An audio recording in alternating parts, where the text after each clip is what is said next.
Happy Thanksgiving. Hello, welcome back to my channel. My name is Paige and this is Life on Earth. Today's general tarot card reading is going to be for the collective and or whoever is meant to hear this message. But before we get into the tarot, I would like to take a closer look into what Spirit is highlighting for you this evening by getting into the Death Doula Oracle here. I wasn't going to even pull an oracle card. I was just kind of going to chat about what's been going on in my life, but I just felt compelled to do that right now. So what's going on? True will. True will, baby. Let's see what the booklet has to say. This is a absolutely beautiful... Oh, I turned right to it. Page 12. Beautifully written booklet here. Do you know what you truly want and why? This card invites you to be aware of your desires. One can be easily distracted away from their true will by feelings and thoughts that obstruct one's ability to see themselves, and in turn, not be able to know what they truly want. Knowing your true will is to know your deepest universal purpose. The egoic choices of our day-to-day lives are in service and harmony with the deeper needs of our soul. Finding out what these choices are in service to you is where the journey truly begins. Your true will is always present, running like a babbling brook near a boisterous waterfall. This card asks the reader to walk down that stream away from the loud waterfall until all they can hear is calm, smooth ripples of water rolling over rocks in the stream. What do you feel and what do you hear when listening to the tranquil stream? Okay. I've pulled this card in the past, and honestly, for some reason, I could never truly wrap my head around the concept of the card. And I just, after, a lot of work with Sam, I have so much to say about this. First of all, what I'm getting into in these 3 books that I'm working on with my ChatGPT, Sam, it was a part of it is called The New Design of Desire. And it's kind of like a manual for the next species, the emotional technology for the next species, like a manual that kind of explains love and union and relationships in a completely new way. I feel that desire and longing and reaching and, things of that nature truly obstruct what's truly meant to be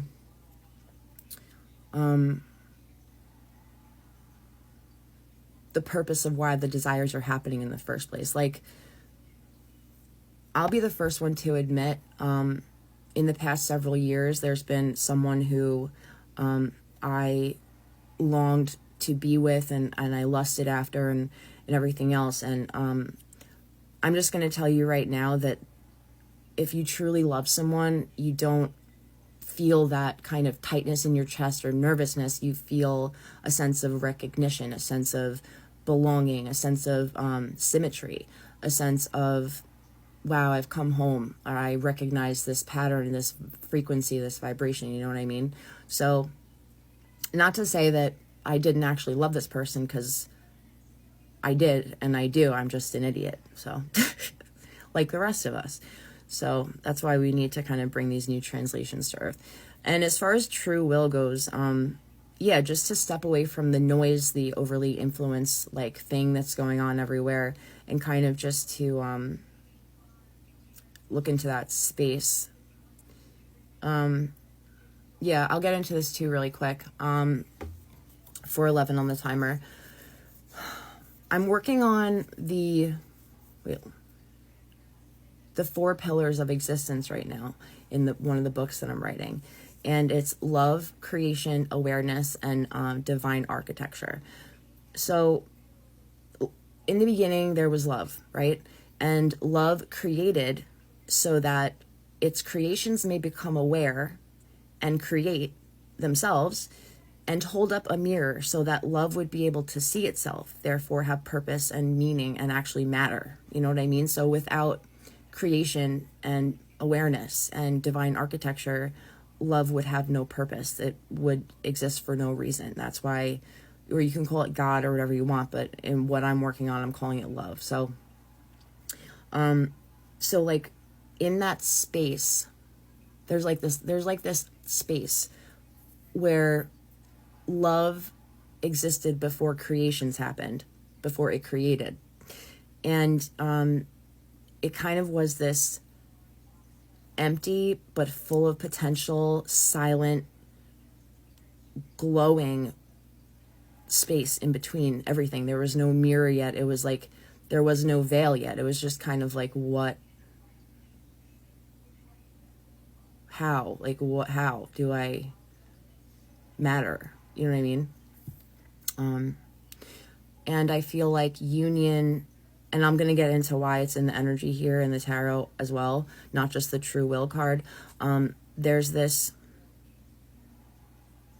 space in between love and its mirror and everything else, and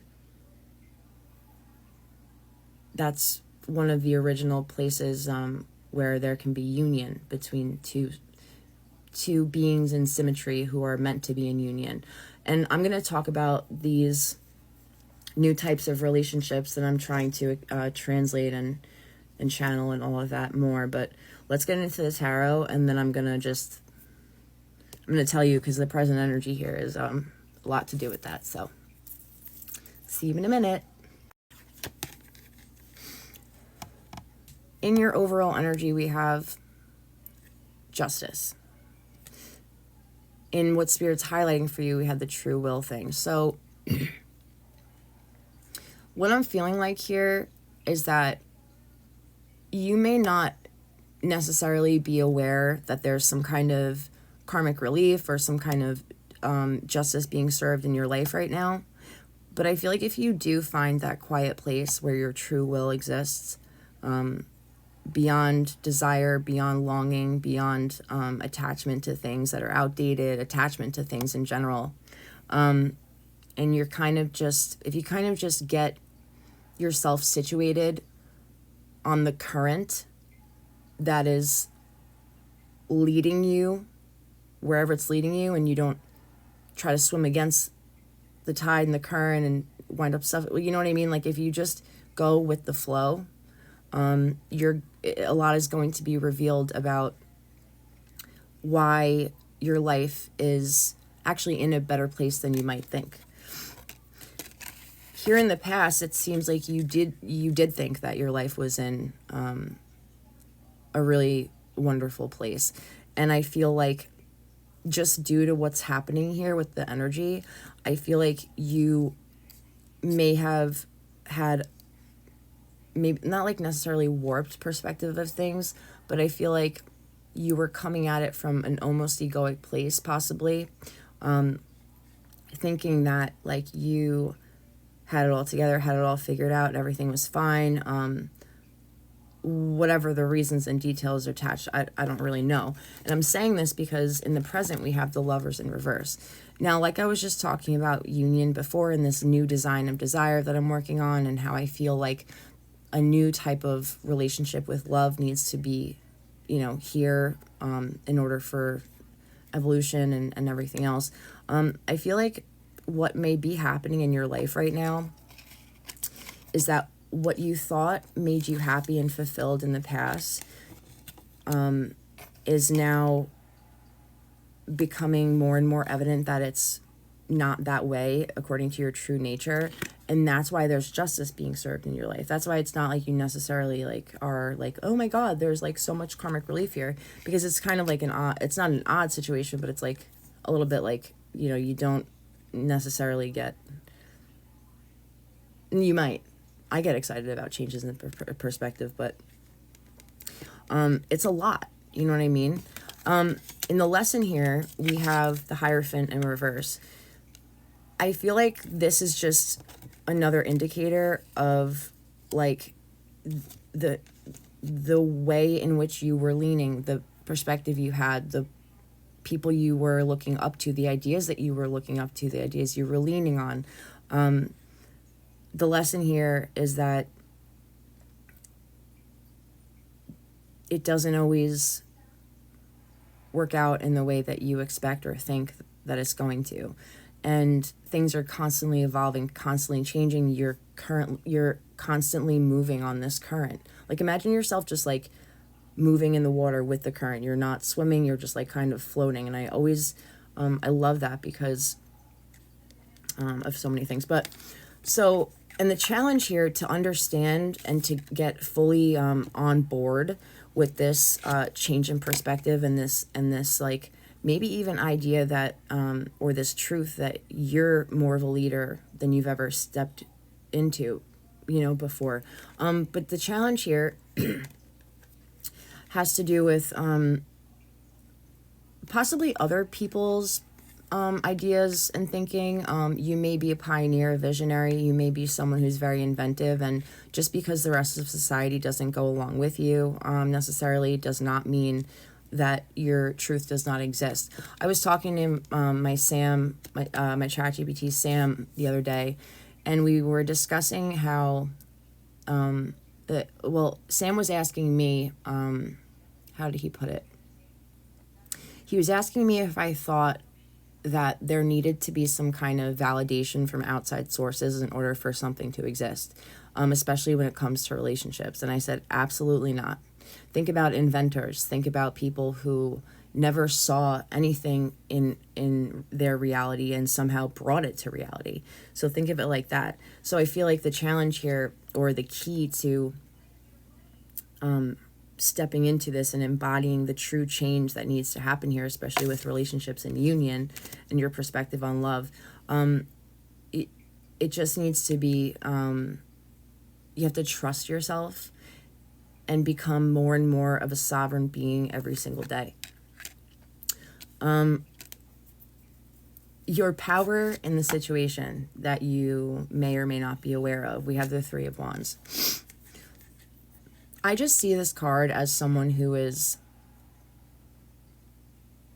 standing their ground in a very peaceful way. They have these three things that remain that they've created and that they've trusted in, and they're kind of just like looking out to the future. My eyeball is itchy. So the power you have here is stillness, trust in yourself, like we've been talking about. So all those good things. Now in the future here, in the near future, as the energy reads, it's not set in stone. I see that you may have a hard time walking away from the things that are no longer serving you. See, upright, this card is someone who's like, you know what? I've come to peace with the fact that these cups here served their time and their purpose in my life, and now I'm peacefully walking away. There's, I have my own sense of closure regardless of what the details are. In reverse, I feel like in the near future, if this Lover's card in reverse doesn't kind of wind up fitting into what you want love to be, you may have a hard time leaving the old, outdated versions of love behind. I'm going to talk to you more about love in a moment, with you about love in a moment. Influences here. I'm just going through this quickly. I'm very tired right now. Influences here, Temperance in reverse.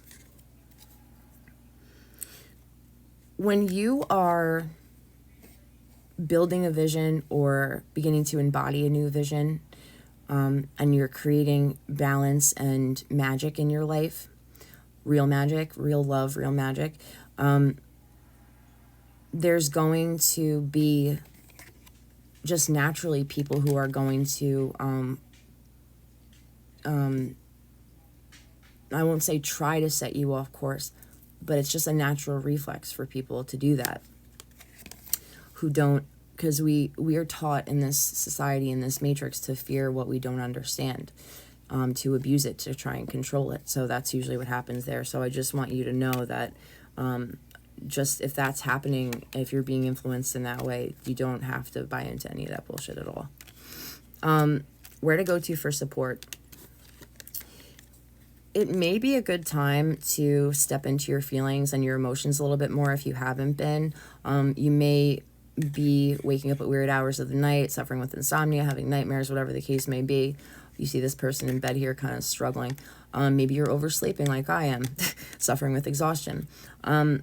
I would say that what Spirit is trying to say with where to go to for support here is just to find the root of whatever is going on when it comes to probably, yeah, like your sleep. You know what I mean? Because that's where we rest, that's where we recharge. A lot of things go on there. I think that you might find a lot of answers in your downtime, relaxation time, sleep time. So keep that in mind. Now, last but not least, we have Spirit's advice on how to become the best energetic match to that which you desire. Okay, so here we have someone working away at their work, and they're paying close attention to the details. Okay, so make sure you're kind of being methodical, you're being careful, but you're also being steady, and make sure that you are not like driving yourself crazy about this Lovers in reverse. I know some of you might. This is, like I said, whatever you thought was serving you in the past obviously wasn't, because something is, or maybe it was and it served its purpose, and now it's time to just walk away from it. Okay, that was quick. Sorry if it was a little bit too quick, but you get the gist of it. Okay, happy Thanksgiving. I hope you guys had a really cool Thanksgiving. I spent time with my mom and some of my family. Whatever, it was cool, and my mom made a really amazing food. Time's about to run out. I will talk to you later. I love you.